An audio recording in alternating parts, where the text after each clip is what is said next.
Well, hello everyone, and welcome back to another video here on the channel about Marvel Ultimate Alliance 3. If you're new, well, thanks for checking in, and I hope that you enjoyed the content in today's video. Now, I wanted to talk about an aspect that I haven't really touched on or brushed on a whole lot, but I feel is very important for you to get a grasp on. Down here in the main menu area, under the lab section. Now there's two main areas that you need to be concerned of about here. The first, and the area where we're going to focus on in today's video and for the next couple of videos we do regarding Marvel's Ultimate Alliance 3, is going to be this Alliance Enhancement area, as this is going to provide you with a lot of things that really help you in the course of getting the higher difficulties of quests cleared out.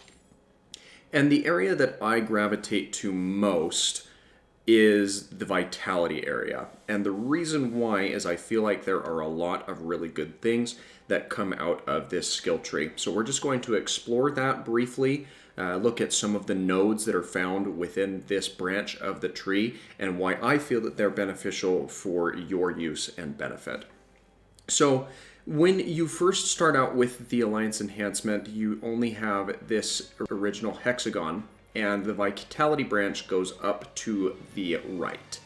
And you do need to collect the ones at least along this central vein in order to unlock the ones on the outer rim. I actually think that you have to get all things related to vitality here in this section in order to expand the vitality tree out further.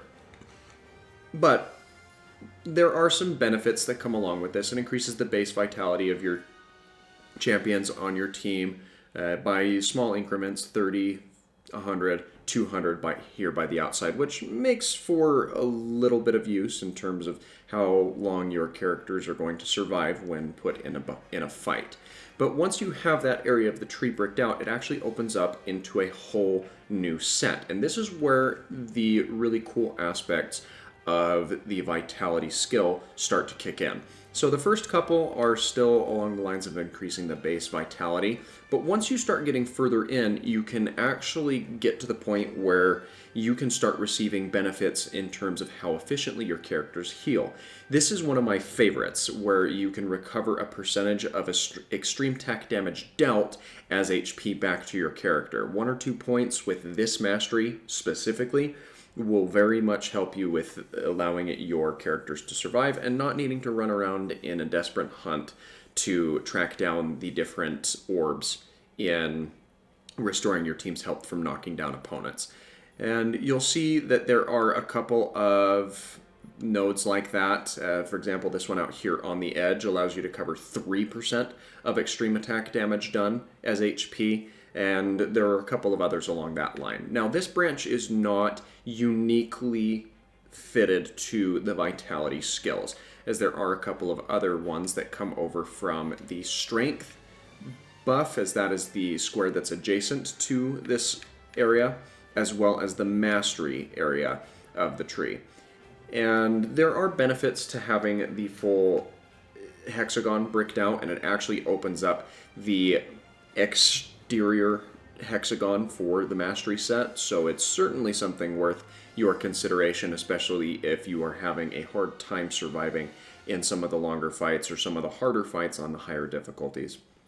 But there are even some benefits to bricking out your skills on this set of the tree, such as the offensive buff that damages or increases the damage of melee attacks by 5%, increases light attack damage by 3%, a lot of really good stuff that comes out of here. Now, once you have obtained all of these skills around this central hexagon, you can get a very nice buff to your team in general that is specific to the stat that you're after. And this one is the HP recovery, where in 10-second intervals, your standing team members will recover 1% of their HP per incapacitated team member, which really helps in some of the harder fights, especially early on where you can't avoid having 1 or 2 of your teammates knocked down.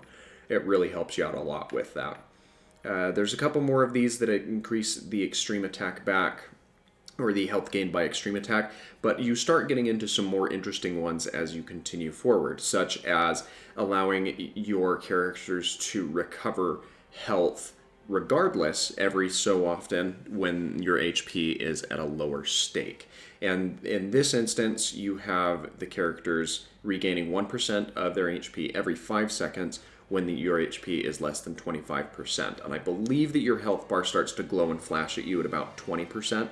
So when you get down lower, you're going to be regenerating a lot more consistently. Now, it's not quite as efficient as Wolverine or Deadpool's passive healing, but it helps. It really helps keeping your team alive and keeping their vitality up. Now, as you get further and further out here, at the very edge of this triangle, or this hexagon, you will see that this mastery allows you to regain 1% HP every 10 seconds. There's no caveat to it. It's not based off of synergy damage dealt. It's not based off of ability damage, extreme damage, or if there's members of your team that are incapacitated, anything else. This will give you 1% HP back every 10 seconds for all of your characters as long as they're below 100% health, which I really like having this one active. And you can see that I do tend to favor this branch of the skill tree as we go out. Now, there's always going to be these nodes that increase the vitality to some degree, but they do become a little bit more sparse as we come out here. You see we've got another one that allows us to recover 1% of extreme attack damage done as HP. This does stack on top of the ones that you've previously gained from filling out this tree, so that's nice. And in this outer area, you do start getting into a couple of new ones, such as the damage absorption, where you can recover 1% of damage done to stunned enemies as HP. So any of the mighty enemies, bosses, the like, anything that you can wear down that stagger bar and lay in attacks to them there, you will then retrieve damage or heal some of your health back based off of the attacks that you throw into those enemies while they're stunned and vulnerable, which is really nice. Now, this one is similar to what we've seen out here on the edge. If you go through to the end again, you can then up your HP recovery every 10 seconds to 2% by adding this additional percentage here.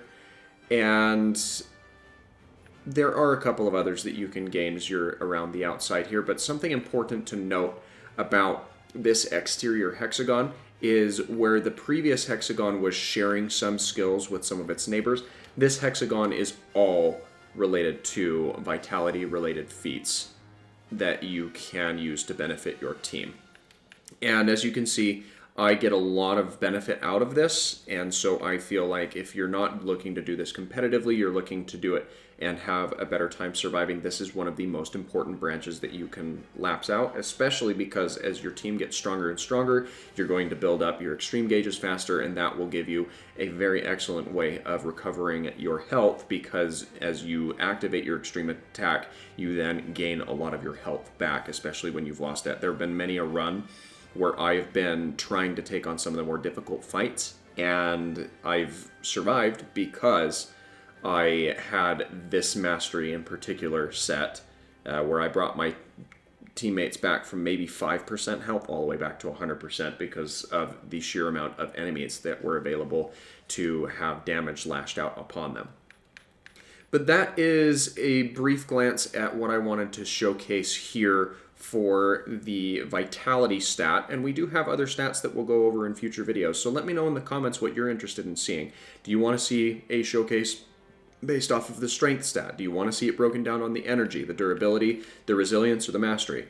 I do plan on doing them all, but let me know which one you're most interested in seeing next, and I'll be sure to take that into consideration as I put these videos together for you.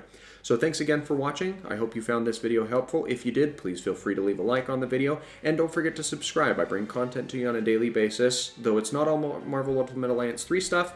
This is a vast majority of what I do tend to make my content on. So thanks again for your support, and I hope that you have an absolutely fantastic rest of your day.